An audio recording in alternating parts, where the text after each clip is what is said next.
Okay, it's been a minute since I've done a film review, so we're going to do a film review today. We're doing Foxes from 1980, directed by Adrian Lyne, stars Jodie Foster as Jeannie, Scott Baio as Brad, Cheri Currie as Annie, Candace Stroh as Deirdre, Marilyn Kagan as Madge, Sally Kellerman as Mary, Randy Quaid as Jay, Laura Dern as Debbie, and she's kind of got a cameo role in there. She actually wanted to be the lead, but she got this part, and she's great in it. So, anyway, this is Foxes from 1980. It's really filmed in 1979 and really shows the energy and the zeitgeist of LA and the Valley circa 1979. It's about four girls, they're best friends. They live in the Valley, North Hollywood, I believe, to be exact. And Jodie Foster is kind of like the mother hen of the group, trying to keep them all on the straight and narrow, and especially with Cheri Currie's character, who is Annie. She's constantly running away and hanging out with, the bad boys and the biker crowd and getting drunk and raising hell, and it's the late 70s, and there you go. And she's kind of milking it for all it's worth, and she's living the life, but she's also strung out half the time and, missing school, and she's got a LAPD motorcycle cop dad who wants to put her in a mental institution, I guess, to keep her under control and from keeping her from running away. So that's the movie. I love it. It kind of goes up there with Over the Edge for me, with Matt Dillon and directed by Jonathan Kaplan. This one is directed by Adrian Lyne, who went on to direct Flashdance and Fatal Attraction. So, and among others. And he was a British director. And the way he films the Valley and North Hollywood and LA in general and the Hollywood Hills, it's pretty amazing. It's pretty cool. Like, he actually uses he's got a fresh eye because he's a British director. So he just came to LA. He's got kind of a fresh lens on LA, being a Brit, basically. And it's just nice to see that style that he has.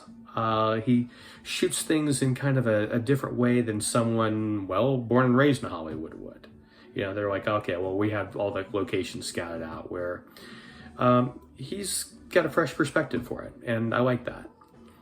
So, Scott Baio is their skater friend, and he's great. His name is Brad.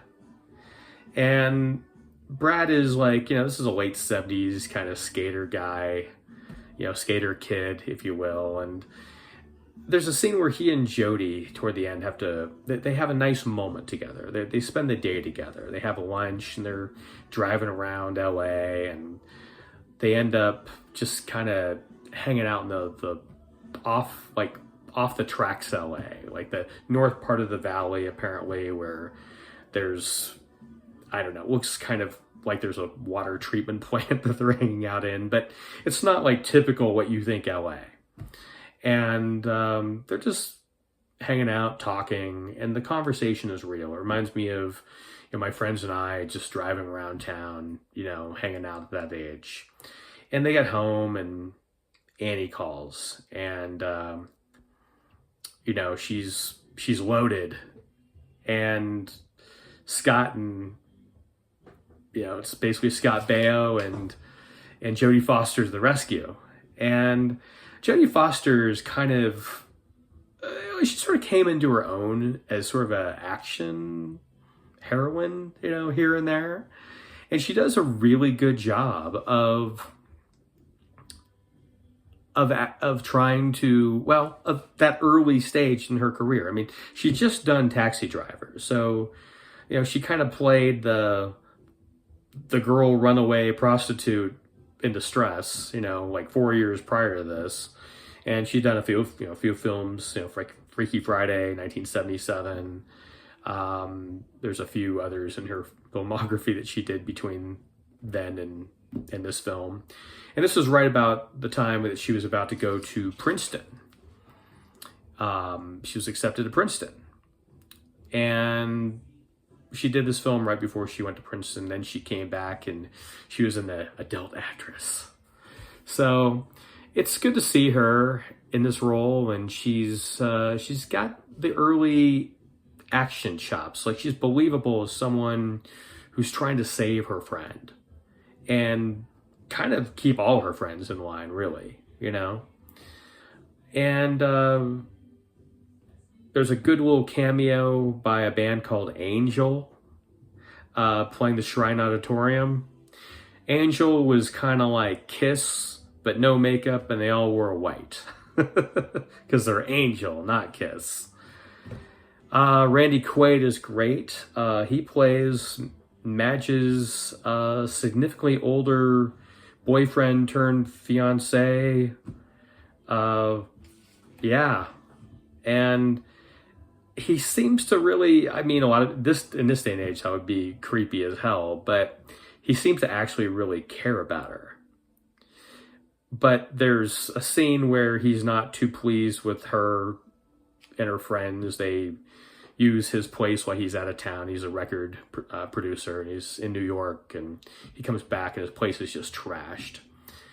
And, he yells at Madge, and she goes to leave, goes, "Come back here." Goes, "Why? So you can beat me up?" Goes, "You're damn right, so I can beat you up." And then she keeps walking, goes, "Please." And of course, he doesn't beat her up, he gives her a hug, and I'm sorry, and that's how they roll. And it's just a sweet yet intense scene, and I love it, and it's great. This movie really shows the sign of the times. You have everything from the swinger couple trying to pick up on Annie as she's hitchhiking by I-5 to a bunch of other things happening. There's a little another cameo from Jodie Foster's brother, Buddy Foster. Apparently he was considered for the Scott Baio role, Brad, but they thought it would be better to keep him kind of separate because there's a little flirtatiousness happening between them, and you can't have a real life brother and sister playing flirty with each other. It would just be in bad taste then and now, I guess. So, he plays just this guy that picks up Annie as she's hitchhiking. And going to North Hollywood? Cool. Well, I'm going to Santa Monica. You want to come with me? And he goes, "Oh, you can just drop me off here." Okay, cool. So that's Foxes in a nutshell. It's a coming-of-age movie. Sally Kellerman is also great. She plays Jodie's mom, Mary. And she is a desperate UCLA divorced undergraduate. Jodie's dad, or let's use the name here, Jeannie's dad, is played by, he's the manager of Angel. And he's like this British road manager. And anyway, it's a good movie. It's really poignant and real, and definitely check it out. I'm kind of doing a test video here to see how I can kind of do my technology a little bit better here. I'm having some trouble with my actual mic, so hopefully the audio comes in clear on this. I think I might ditch the music from this one. I'm going widescreen instead of my little Brady Bunch box that I'm usually in, and hopefully that'll diminish once I upload this to YouTube. So,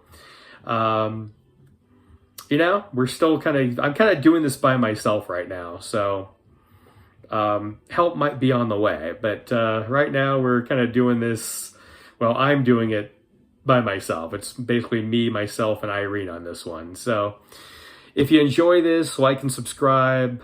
Thank you for being part of this channel and subscribing, and I will catch you in the next one. And hopefully it'll be a lot sooner than last time.